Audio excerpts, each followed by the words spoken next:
a member of the board of the Center for the National Interest. I might add, a member of the board of the Atlantic Council. Um, in both these capacities, and having spent time at both think tanks, I can tell you quite sincerely that the lunches at the Center for the National Interest are far better than the Atlantic Council. And to top off this excellent lunch, we have a great dessert, and that is Ambassador John Herbst, who is with us today to talk about the future of Ukraine and Ukraine-Russia relations. We really couldn't have a better speaker to address this issue. John has not only served as the U.S. ambassador to Ukraine, but has followed Ukraine, the Ukraine-related issue for many years in his current capacity, running his program, his European program at the Atlantic Council, and having a real in-depth understanding for, let's call it, Eastern European and Central Asian affairs, having not only served in Ukraine, but also Uzbekistan, if I'm not mistaken. And he told me that I think one of his first jobs after leaving the State Department was running a program called Dealing with Complex Problems at the National Defense University. And I think actually the U.S. State Department trained you for dealing with complex problems. And creating. So without further ado, I'm going to ask John to begin.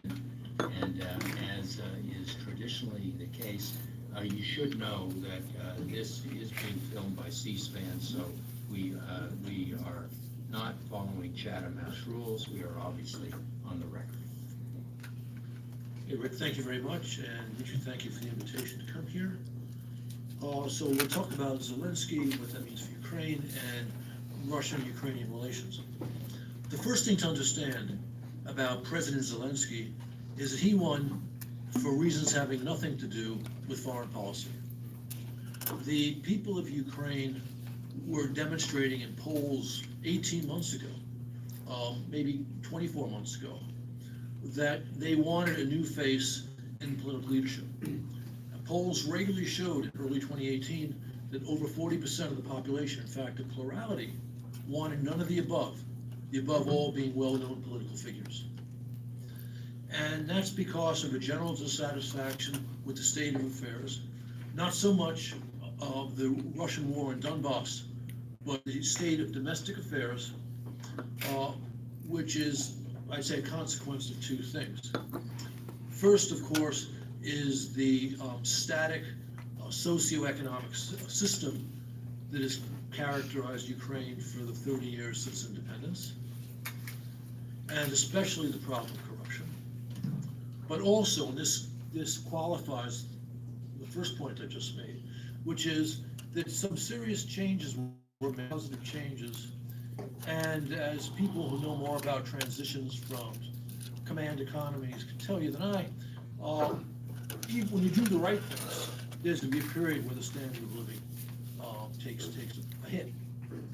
So the vote in Ukraine, which Zelensky was the harvester of, reflected a sentiment that's been existing for certainly several years. Zelensky did not win an outright victory in the first round of the presidential elections, whereas Poroshenko had done that in the wake of the Russian seizure of Crimea and their war in the east. But he did pick up a very large plurality in the mid-40s. And of course, he won 73% actually in the second round. More importantly, and this is critical for understanding what may or may not be possible going forward in Ukraine domestically, he won this resounding victory in the Rada elections last month. And so for the first time in Ukraine's post-independent history, you have one party which has an outright majority. And he can rule with that party by himself, and my guess is that's what's going to happen. There's at least one other party which should be a natural partner, It's not clear if Zelensky's going to want to make that partnership, and he could probably get their support even without the partnership. Anyone who does politics knows that if you're trying to figure out where a country's going, you start with the leadership. He is a highly successful comedian and businessman. He's quite smart.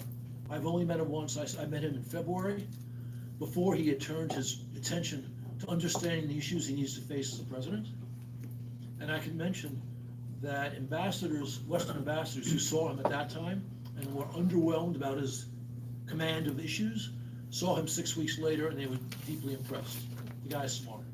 The guy is smart. I think it's safe to say that up until the time, actually up until some point after he decided to run for the presidency, he wasn't paying great detailed attention to major political and economic issues. But of course, he was a smart Ukrainian growing up in Ukraine, and he was absorbing things.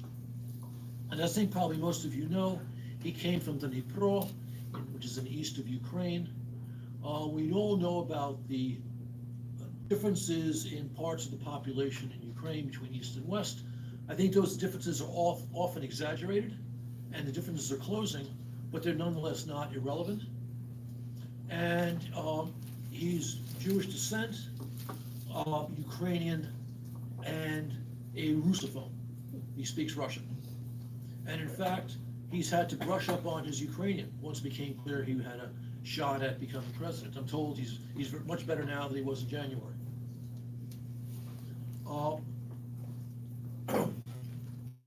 Coming from the East, he observed certain attitudes which have prompted some in Moscow to think he might be a friendly voice in Ukraine for them to deal with. And I don't think he has the passion for a couple of issues which are somewhat controversial in Ukraine. The passion that, for example, President Poroshenko had, one of those being the language question, and the other being the question of the Orthodox Church. But another important part of his biography, which we need to understand to figure out who he is and where he's going, he's a young man. And Poroshenko is not an old guy. Poroshenko might be 50. But Zelensky is what, 41? So essentially, the Soviet experience is not something he truly felt. Whereas at least Poroshenko, he went to school, to college in Soviet Ukraine, or Moldova, in fact, part of that. Not so much Zelensky. And that means some things which might have seemed reasonable for Poroshenko and things which are not necessarily positive here, looking about turning over, doing reform in Ukraine, are not normal, not natural for Zelensky. Part of his growing up in the East, I think may explain why we've seen some talk from him as a candidate, as president-elect, and as president about ending the war in Donbass via negotiations with Moscow. Not that Poroshenko was against that, but Zelensky clearly put more emphasis on it. And that, I think, reflects his background. And it's also something, but it's not something he highlighted as a candidate, but he talked about it. And we've seen him as president take steps consistent with such statements. But before I get to that, let me just digress a little bit to talk about Ukraine and foreign policy more broadly. So he puts Zelensky in the context, which again will help explain where he and the country are going. You might say, to generalize, so this is a little bit of a simplification, that Ukraine's foreign policy orientation over the past 30 years has varied between two options. On the one hand, there's the concept, the multi-vector concept, where Ukraine is somewhere in between Russia on the one side, the EU and the United States on the other. And President Kuchma used to talk a lot about multi-vectorism, and that was certainly the policy under President Yanukovych. The alternative to that has been a pro-Western orientation. And we saw that with Yushchenko, and obviously we saw that with Poroshenko. Zelensky's background would put him, I would say, somewhere in between those two alternatives. But I said his background. And you can argue that as a would-be leader, and as the leader, he has taken some steps which also put him somewhere in the middle of those two possibilities, albeit more on the westward orientation side. He has offered the Kremlin 3 concessions in his brief period on the public stage. He talked about 2 referenda, one on relations with Russia, the other on joining NATO, which could be seen as something positive from the standpoint of the Kremlin. Those 2 referenda were not considered positively, you might say, by Ukrainian political society. And Zelensky, the comedian, the businessman, whose success is based substantially on the ability to feel his relevance milieu, right? As a comedian, you've got to read your audience. As a politician, he's read his country. He saw that reaction, and those 2 referendums just faded. But it's important to recognize that before they faded, there was nothing out of Moscow which suggested, hey, this is interesting.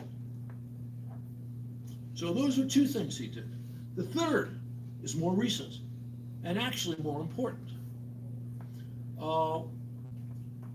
In the war in the East, there's largely been a hardening separation between the Russian-occupied territories and the rest of Ukraine. And on the Ukrainian side, this was the result of the activity of people who are associated with a tougher line with Russia. So the party which self-destructed Samopomochy, which was based in Lviv, they were quite active in hardening the contacts across the line of contact in Donbass. Was it 3 springs ago? I think it was spring of 2017, or maybe 16.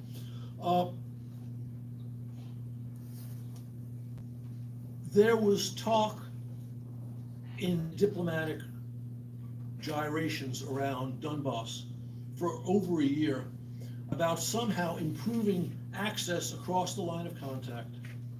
And Poroshenko did not want to go there. Zelensky already has. And he said, yes, I'm open to making the border crossing, or a border, line of contact crossing in Luhansk, the oblast of Luhansk, work. 0 reaction from the Kremlin. 0 reaction from the Kremlin. Also, you have the 2 important facts that to this day, Putin has not congratulated Zelensky on his victory. And more important than that, Putin sent a little provocation Zelensky's way when he was president-elect with the passport game in Donbass. The same game the Kremlin has played in all the frozen conflicts. So Zelensky has extended a hand, and he's gotten nothing back. Buckus.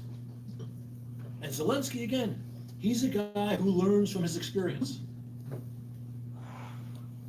Last point here, which is a little bit off this specific theme, which is this. Some people, more than some people, were concerned as President Zelensky was emerging, or the candidate was Zelensky as this juggernaut destined to win the presidency, that he would be Putin's patsy, right? You know, the long-term KGB versus the naive. Well, Zelensky showed in the passport thing that he was not going to be an easy guy for Putin to manage. Because Zelensky essentially put Putin on his rear end when he said, hey guys, take the passport. That's a passport to a life in a repressive society. We have no control over your leadership. And Putin, who loves to have the last word, he likes those colorful expressions, going back to catching them in the outhouses, right? referring to my friend Stephen Piper as a Yudodivli, Putin was silent. Zelensky had won that battle. Because that's Zelensky's strength. You know, a world-class, well, a Ukraine-class comic, but more than actually, that's actually unfair. A Ruski Mir-class comic. He's not from Odessa. So he's not going to be so easy for the Kremlin to manage. And let me make one more point. This caught my attention big time, actually 2 weeks ago. Today's Thursday, 2 weeks ago. That the Ukrainian sees the Russian tanker involved in the Kremlin attack on Ukrainian ships at Kerch. That was a gutsy move. That was a gutsy move. But gutsy, but not stupid. Because he kept the tanker, he released the sailors. And I think the Kremlin doesn't know what to make of this guy. And my own interactions with Russians on various TV programs, I think, underscore that. And in fact, the Kremlin reaction to the ship siege has been pretty mild. Pretty mild. Okay. Now, so that's Zelensky. What happens with the war, right? For me to address this, I need to explain to you my own peculiarities, right? So you can read what I say in context. I think that Ukraine has the upper hand in Donbass. The reason for that is the following. This is a war of the Kremlin against the Ukrainian people.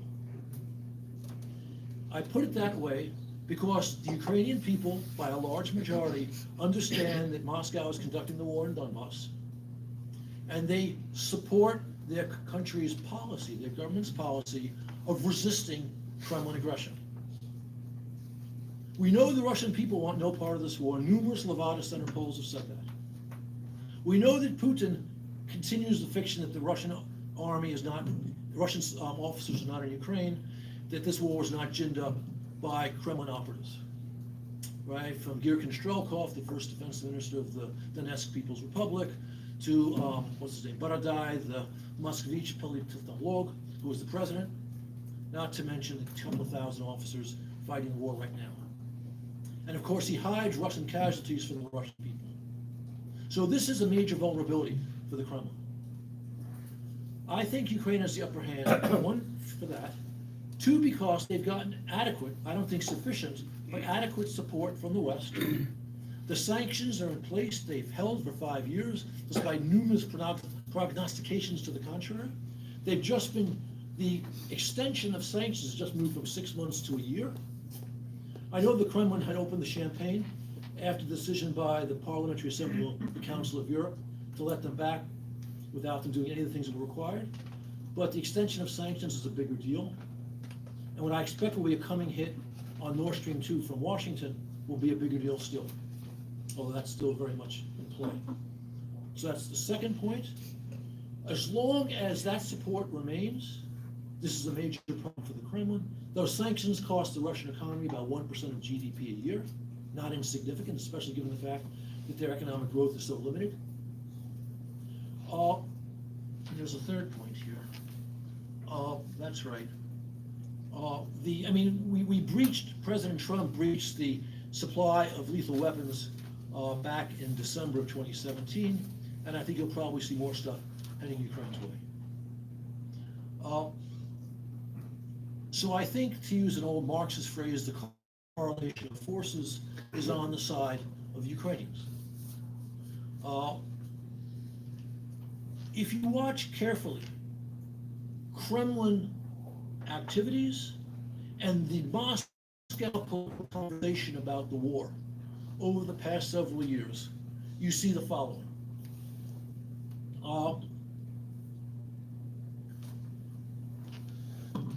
The Minsk negotiations are an ossified, largely irrelevant process.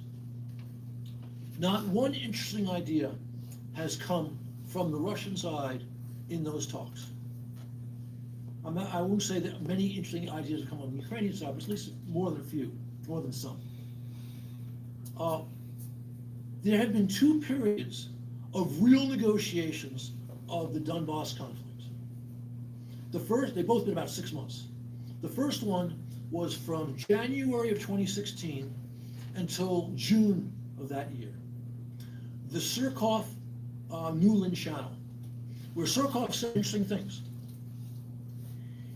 And it's worth recalling what was going on at that time, because the Kremlin, which of course has been engaged in Syria since Assad's troubles emerged in 2011, went in big time in the fall of 2015, which was the first time since the crisis, since the seizure of Crimea, that Ukraine was bumped off the first line in Russian media.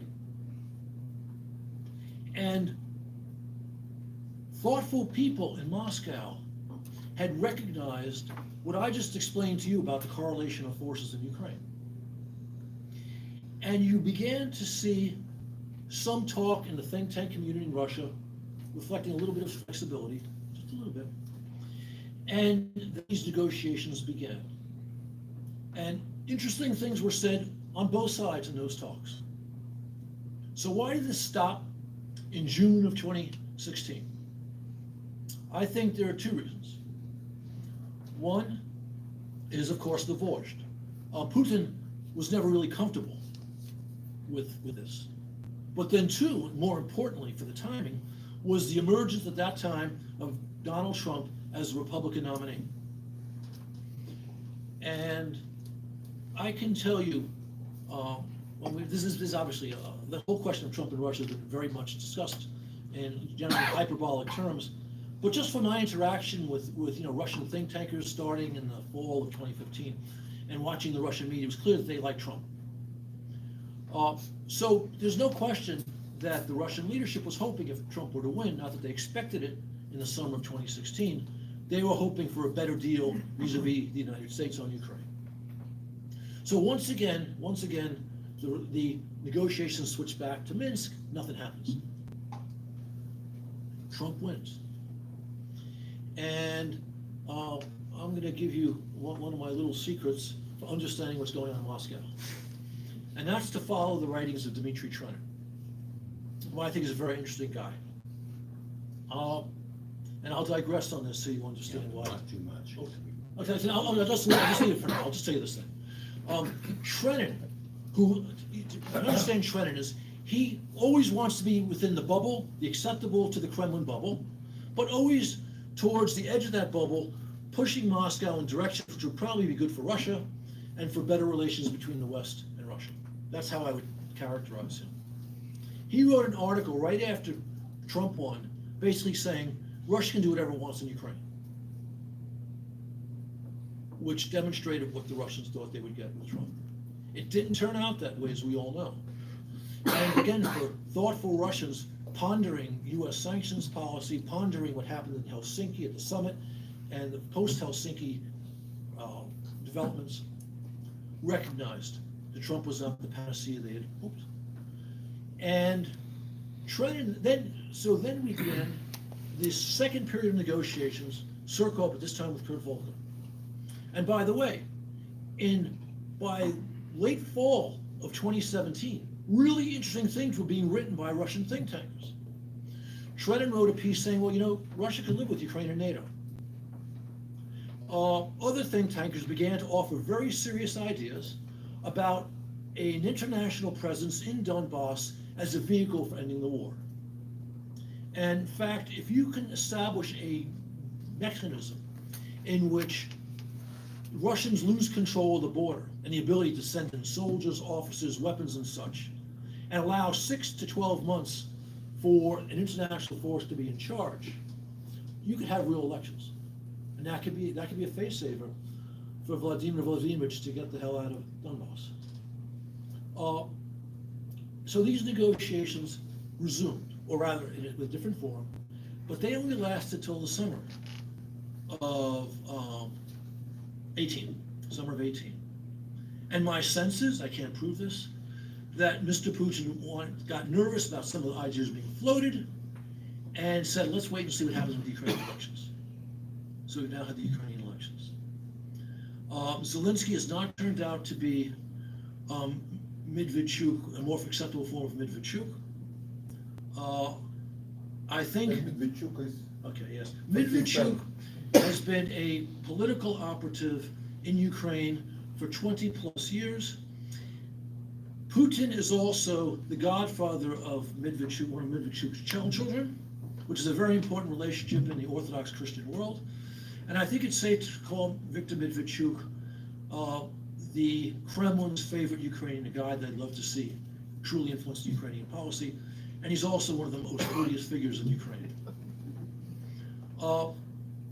Okay, so here's the bottom line. They've had the election. Putin was hoping that there'd be political forces in Ukraine that would be able to lead to serious Ukrainian concessions on foreign policy. Hasn't happened. Instead, the East voted for a guy who's essentially endorsing a westward foreign policy. So actually, Zelensky's victory is a disaster for the imperialists in Moscow.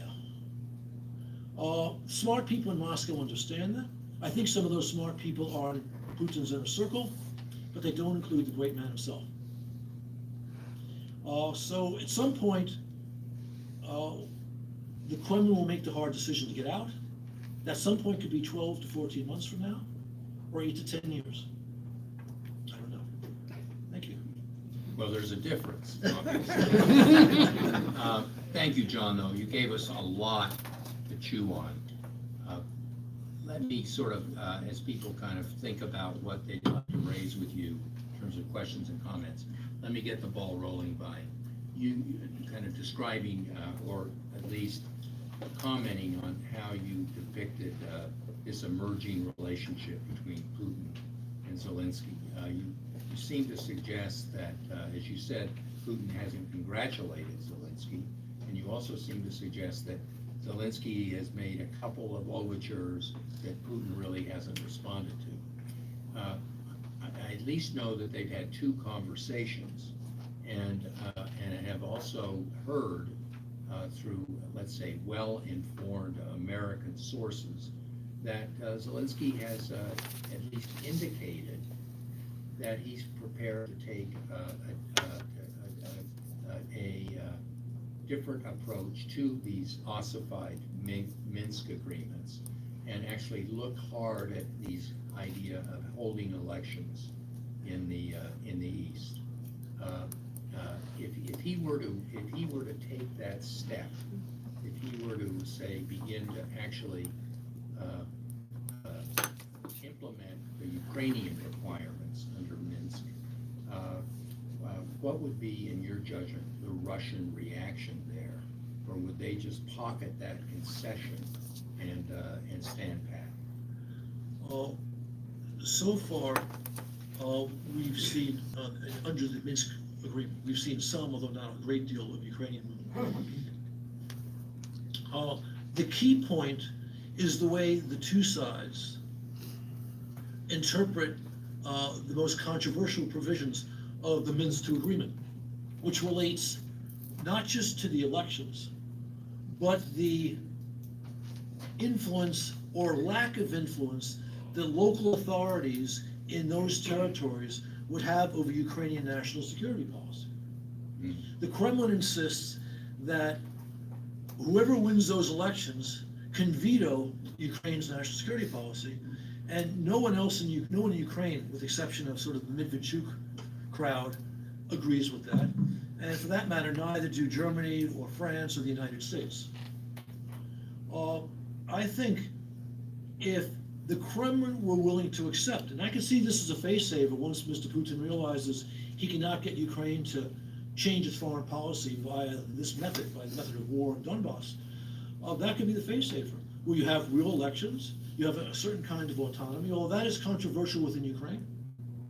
And I can't be sure how Ukraine would ultimately resolve that through their parliament. But I think if Zelensky were to push on this, and you have a real peace, and Ukraine is able to pursue its relationship with the EU, this could be a deal. But that's not for me to determine, that's for the Ukrainians, and for that matter, the Ukrainians to determine. Jacob. You wait for the mic? Sorry.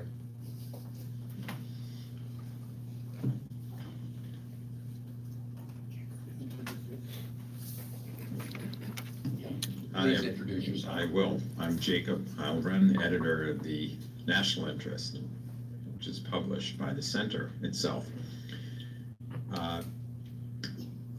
In listening to your remarks, my mind goes back to 1955, the year of the Austrian State Treaty, when the four powers signed an agreement to return sovereignty to Austria, and it became a neutral country.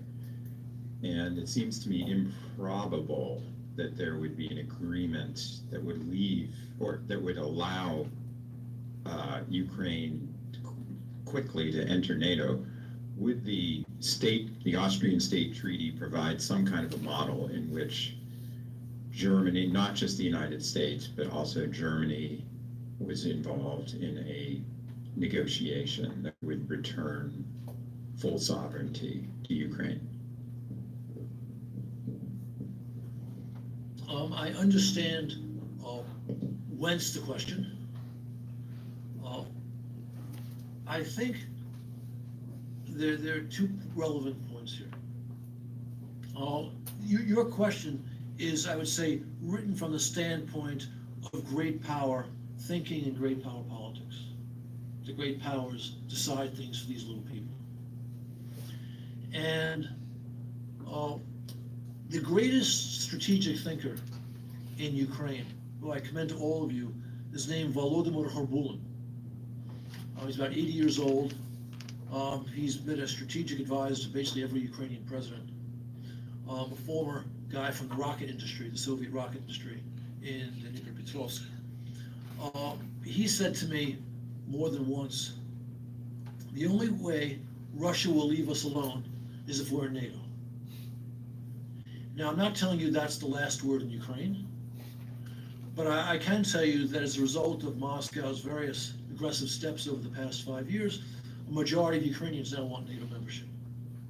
And we should recognize the aspirations of people, which is not to say we always endorse them. That's the first point. The second point is this war, it was about a trade agreement between Ukraine and the EU. Russian policy on Ukraine's westward relations had always been clear until, I don't know, spring or early summer of 2013. They said, no way can Ukraine join NATO, but, пожалуйста, if they want to join the EU. Not quite that friendly, but nothing strongly against Ukraine joining the EU. Then suddenly, in the summer of 2013, you had Russian trade embargoes against Ukraine because of this emerging agreement. So this is not just about NATO. I'll leave the good question with that. Jacob's question, the Austrian State Treaty did succeed in getting the Russians out of Austria. And I have to say, I have never had a single Austrian complain to me about you great powers doing deals above our heads. I think they are all delighted by how that all turned out. But George, you got the floor.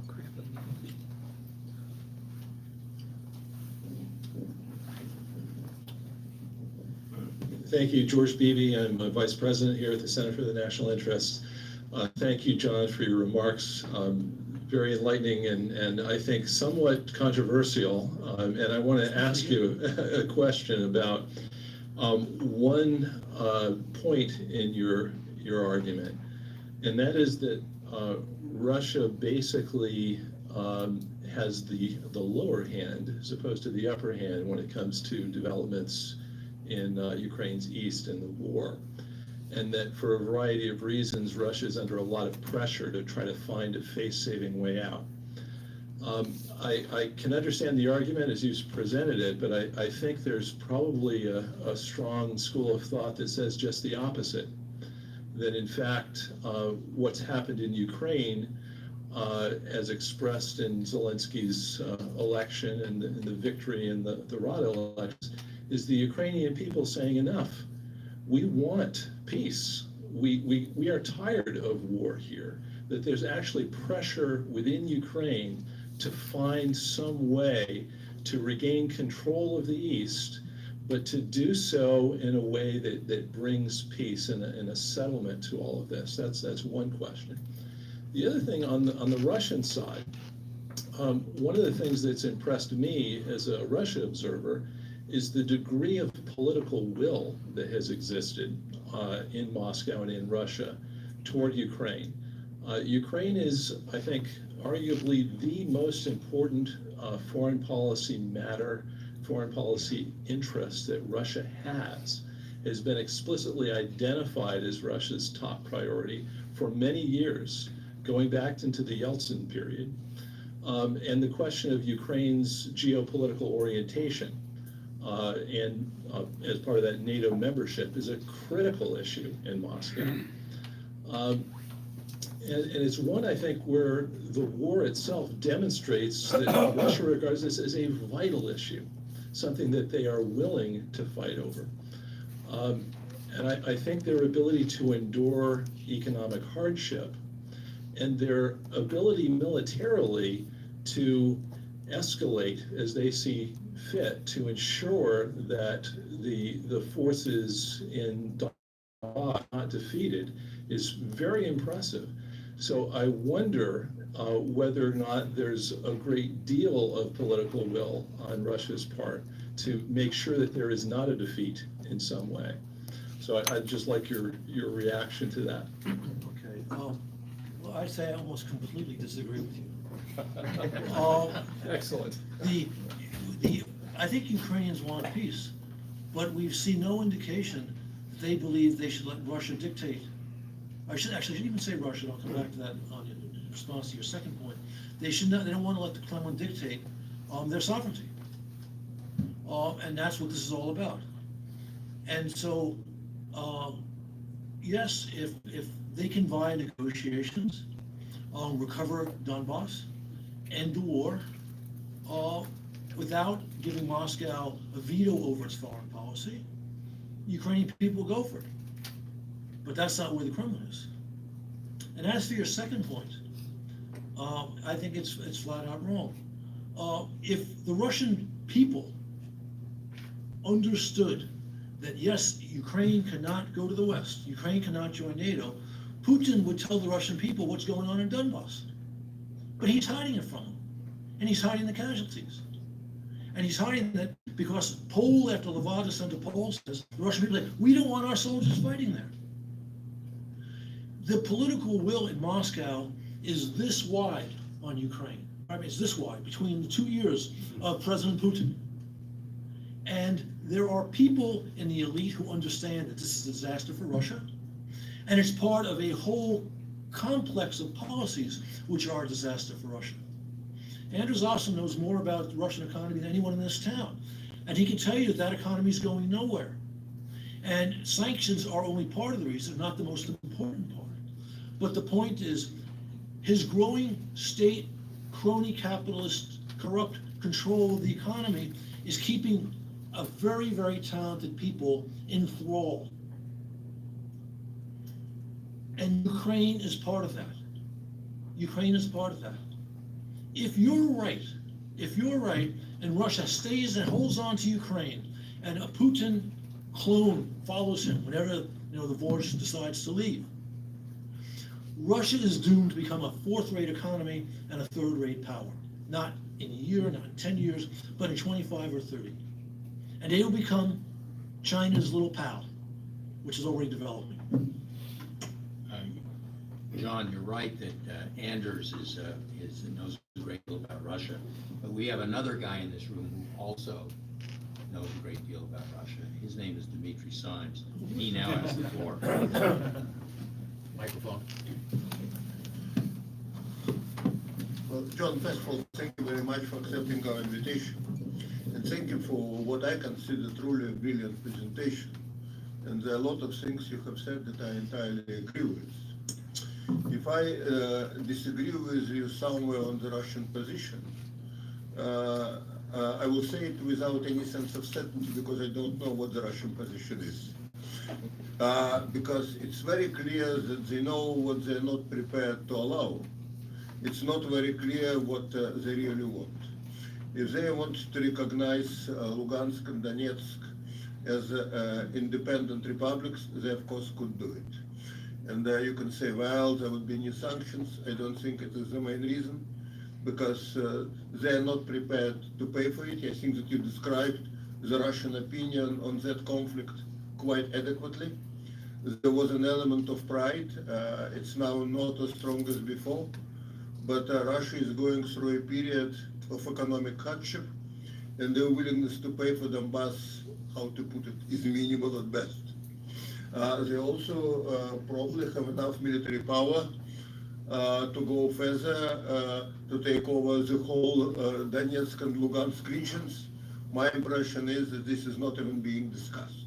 I was not aware that I was meeting future Ukrainian president a couple of years ago, but believe it or not, he was an anchorman of Channel One, helping them with one of their comedian shows.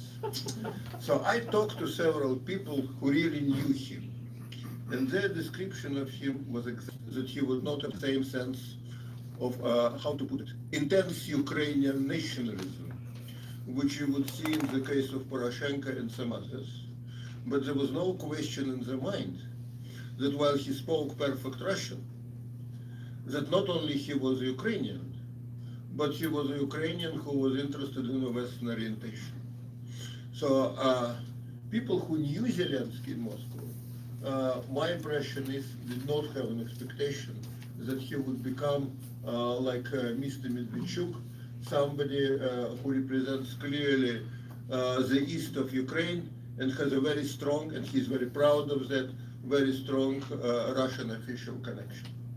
Where the problem is, and where I don't know whether we agree or disagree, is what to do with this situation. I think that you said quite correctly that most Ukrainians today want to be in NATO.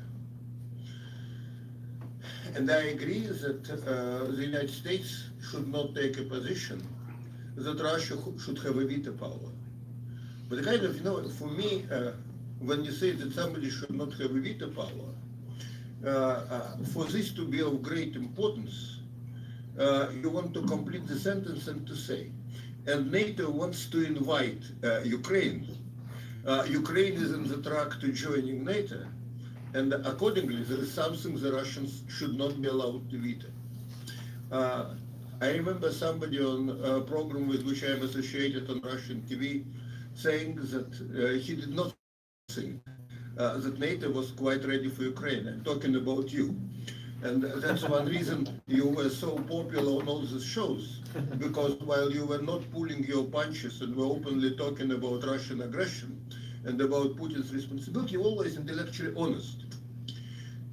If NATO is not quite ready for Ukraine, I understand why we would not allow newly elected authorities in Donetsk and Lugansk, even if they were democratically elected, to have a veto power over the whole Ukrainian national security policy.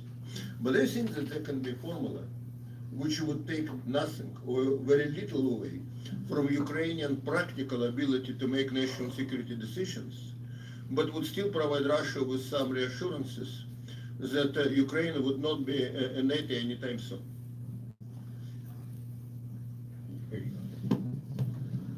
Which is very informative. I think I may not be the only one who detected an element of your experience in Jerusalem, in the subtlety of your analysis. Because the more I look at Middle East issues and Ukrainian-Russian issues, I think you can learn from the two. I'd like to shift the focus a little to a third country and its relations with Ukraine, namely our own. I mean, look, I carry no water for Mr. Zelensky. I was as astonished as any foreign observer as his achievement. But the fact is, he has achieved 3 times democratic legitimacy in both rounds of the presidential election and in the parliamentary election. He has done something that we Americans claim is important. He has achieved true electoral legitimacy. When is he going to get an invitation to come to Washington? If Poroshenko had been reelected, he would have had an Oval Office visit by now. He would have had meetings on the Hill. He probably would have addressed a joint session of Congress by now, maybe. What is the problem here in Washington in dealing with somebody who, whatever else he may or may not be, and I think you described his strengths and his limitations correctly, in the complexity of the Ukrainian position, what is our problem with Zelensky as a new legitimate force in the history of post-Soviet Ukraine? Two short remarks. First, this is a case where having a camera means I'll be a lot less interesting.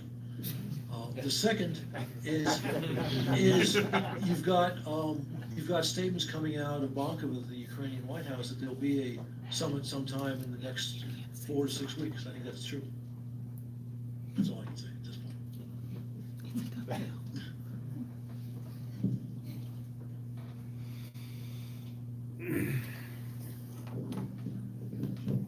Thank you. I'm Harley Balzer from Georgetown University. I know you wanted to keep the focus on elites and leadership, but your point about the demand for change in Ukraine is fascinating. In 2011, the polling data in Russia showed that 2/3 of the people wanted either total or massive change in the legislature. Dmitriev and his colleagues predicted if they didn't get it, there would be real problems, and there were protests on a pretty wide scale. The public opinion data we're getting in Russia that you alluded to, especially Dmitriev again with his surveys, is showing that Russians are no longer so supportive of the aggressive foreign policy. Right after Zelensky was elected, we saw some indication that Russian commentators were mentioning, how come Ukrainians can get change, we can't? Has that kept up, and do you have any sense of whether that's becoming a factor in these elite discussions? It's usually Ukrainians who say this, not Russians, but Ukraine is not Russia. So I'm not sure that the data that you referred to suggests they're going to see Ukrainian-type developments in Russia anytime soon. That's the first point. But the second is, Russia is also not Russia the way some spokesmen claim it to be. What I mean is this. You often hear in discussions, especially about Russia-Ukraine, about the ability of the Russian people to suffer endlessly and do what their masters want. And that's true until suddenly it isn't. And so, there's a great history of bunts in Russia, right? Rebellions. I've been watching what's been happening in Russia. This thing in Moscow, the constant demonstrations going on now for 3 weeks. The demonstrations you had, which were successful about the journalist Golunov in Yekaterinburg about the cathedral, all very interesting. Whether that means we're on the verge of some major shift in Russian politics, I hesitate to make that prediction. I just say watch it closely. So you're just gonna tantalize us. Brian, and then down at the end. Fran Burwell, the Atlantic Council and McClarty Associates. John, I think you were right to point to the shifting Russian attitudes towards the EU in 2013, 2014 as being key. But my concern is that EU attitudes have continued to shift towards Ukraine. And there is what I would say is a growing sense of Ukraine fatigue because of the lack of reforms under the previous government. So I wish you would speak a bit to Mr. Zelensky's likelihood of engaging seriously with the oligarchs and achieving some level of reform in Ukraine, because I think that's key to whether Ukraine can continue to advance to the West. You pointed to him as being post-Soviet, but that doesn't necessarily mean that he's EU either. Fran, I have to say, that's a great question, and I'm not mistaken, I don't think I heard the word corruption No, mentioned by corruption he you said in your once. presentation. Oh, yeah, I said that he ran anti-corruption. Yeah, okay. How's he doing? All right. First, I think your description of Ukraine fatigue in Europe is overstated. Just so maybe Yeah. we start from a different point of view, but answering your question. Zelensky has talked a very good talk on reform issues overall, including corruption. His appointments have largely been very good thus far. The appointments are his economic advisor, his name is Honcharuk, a clear reformer.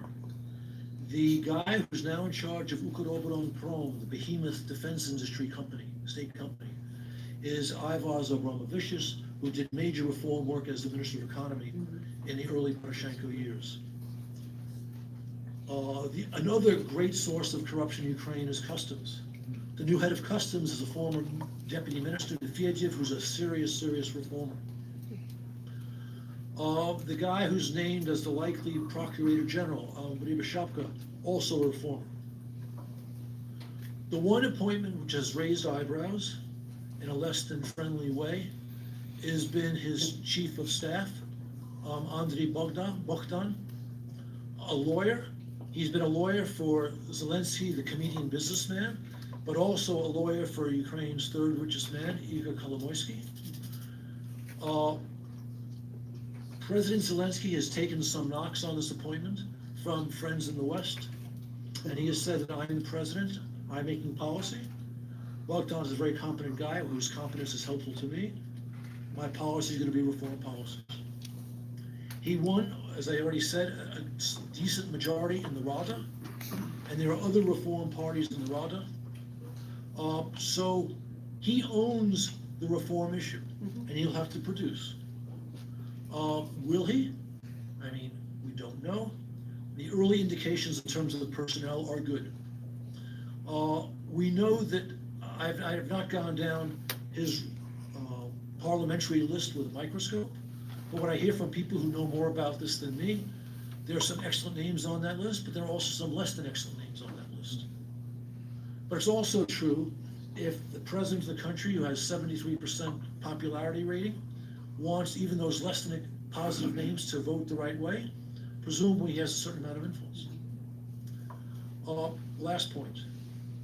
I know, actually I should have also mentioned, it looks like the acting Minister of Finance, Makarova, is staying on, and she's excellent. I've talked to all these folks, I've known them for years. They all believe that President Zelensky is going to give them the opportunity to do what they want to do, which is to make major changes. Otherwise, they would not accept the posts. So we'll have to wait and see. We'll have a better idea in 6 or 12 months. But the early auguries are not bad. Down here. Hi, Kelly Torrance from the Washington Examiner. You mentioned that Zelensky hadn't paid a lot of attention to political and economic issues. I'm wondering if there's a sense of what he will do. This is a very poor country. I was actually an official election observer for this last parliamentary election and talked to as many regular Ukrainians as I could. And one of the number one complaints was their sons, their daughters, other relatives had to go abroad to work. And I will say, asking about Zelensky, people tend to broadly fall into two camps on the whole. And one was they didn't really know what he was going to do, but they said he was a patriot, and they felt very good about him. And then the other people didn't know what he was going to do, but they were kind of resigned and felt like he's going to just end up like every other, would-be reformer. So I was wondering if you have a sense of what he's going to do about some of the other issues that face Ukraine, and making it I think making it much more prosperous will also make it give its security a lot more strength. I think it's safe to say that certainly a plurality of Ukrainians think that they're in a Lucy in the football situation. In other words, that they wind up being disappointed, because that's what's happened in the case of Yushchenko and Poroshenko. But I am cautiously optimistic about Zelensky and reform. My read is he means it. That explains his appointments and what he told the people he's appointed. And I think there may be a competence issue, because I mean, while he may be a very competent man, whether he could be a successful president is a whole another order of question. But I believe he's in a position to do it, and I think we're gonna see some good things. But again, we'll know in 8 or 10 months, and if we see very little change, then his, current 70% popularity rating will be 50, and a year from now it'll be 37, if he doesn't go in the right direction. I think I see Bob Nurick down there. Thank you. Bob Nurick, Atlantic Council. John, thank you, a very interesting presentation.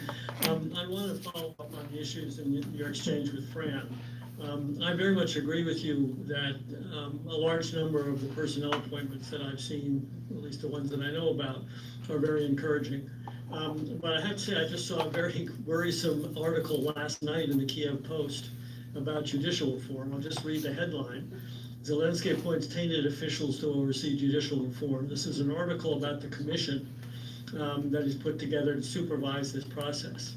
And the gist of the article is there's some reform-minded people, but an awful lot of people who are corrupt, a lot of people with very unfortunate political connections and so on.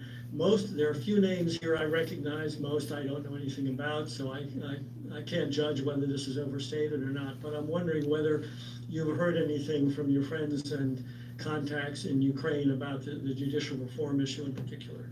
I have not seen this article, I'll have to get a look at it, but I can't say I've had any conversations specifically on that. Although, point of fact, this is really important. As president of Ukraine, Zelensky has special authority in the justice system, both on the courts and on the Procurator General's office. So there, his impact could be direct. He doesn't have to go through the RADA. I need to look into it, that's all I can say. I saw someone with their hand up, yeah, right here.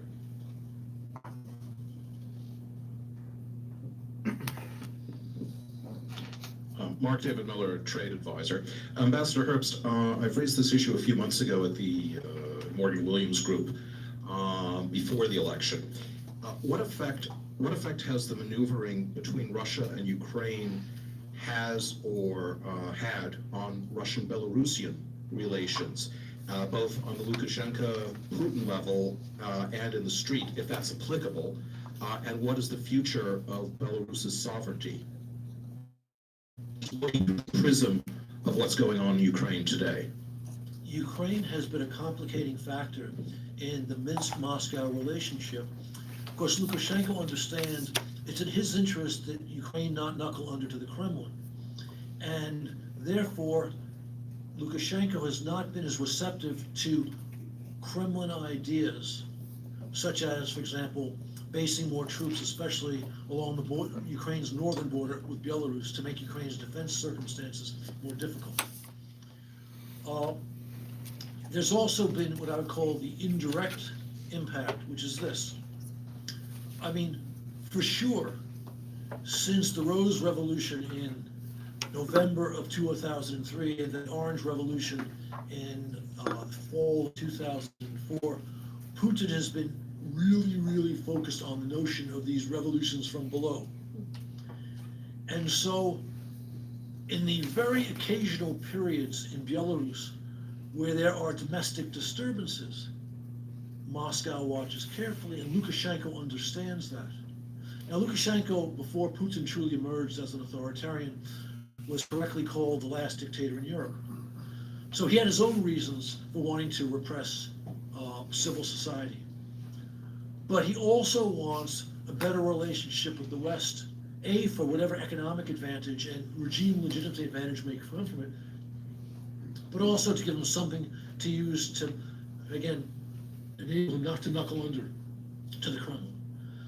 So the Kremlin concern about colored revolutions, which comes first and foremost from Ukraine, becomes a factor encouraging Lukashenko to be more authoritarian in dealing with his own domestic problems. It's interesting also that we've... oh, sorry. This will be fast.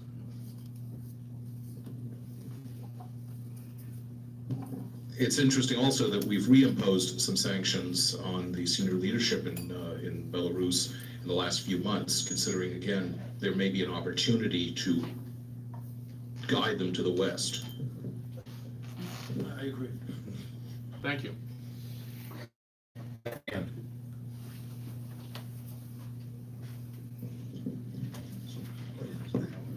Well, thank you very much, and it's I'm delighted to see two Fletcher graduates sitting right at the top of this table.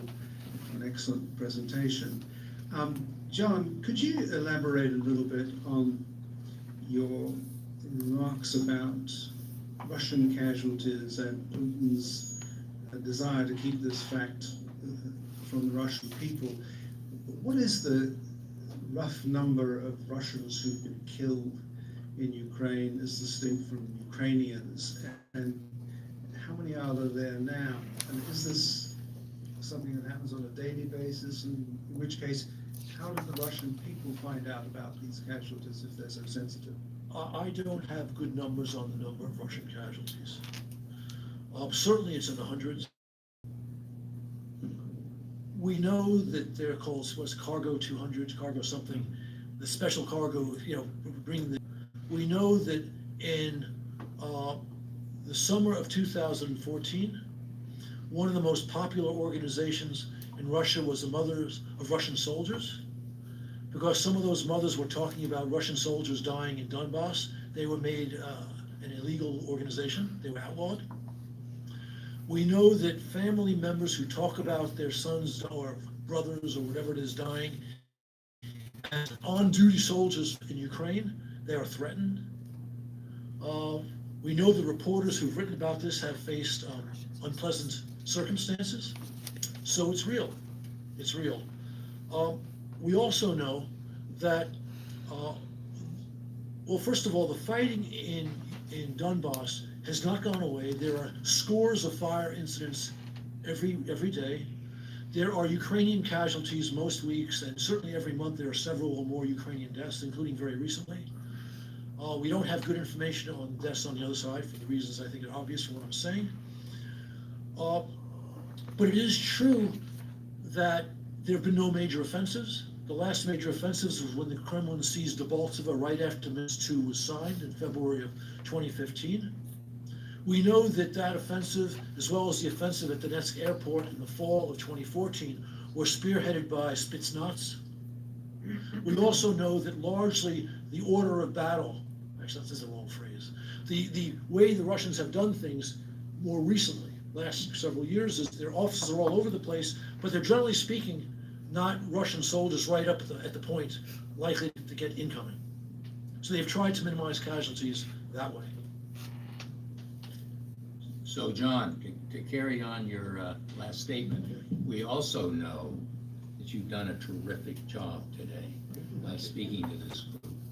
And the only thing I regret is we really didn't get a chance to spend more time talking about U.S. policy towards Ukraine. Of course, our subject was really Ukraine and Russia. So that means we need to invite you back. Maybe that should happen after the next 6 to 8 weeks, when the potential meeting between these two television personalities, Ukrainian and American, have an opportunity to meet and see where that relationship is headed. Well, Rick, thank you. I'd be happy to do that.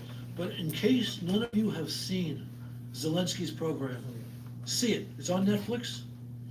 It's at least solid. I've seen 2 or 3 episodes. Some people think it's brilliant. It's definitely worth watching, and it will entertain you.